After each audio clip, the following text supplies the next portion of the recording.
Pau ganap, Kim Chiu dumiretso kay Belo after shoot, GMA Gala pinaghahandaan nga ba?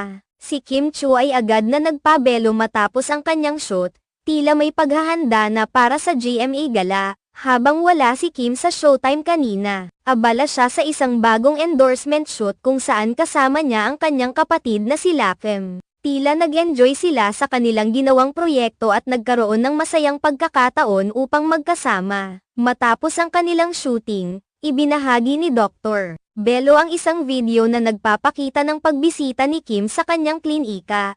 Sa video, makikita ang regular na pagpapaganda ni Kim, na tila isa sa mga parte ng kanyang routine upang mapanatili ang kanyang magandang itsura. Ang mga ganitong appointment kay Dr. Belo ay bahagi na ng buhay ni Kim, na isa sa mga paboritong endorser ng mga produktong pampaganda. Ang pagpunta ni Kim sa klinika ay hindi lamang tungkol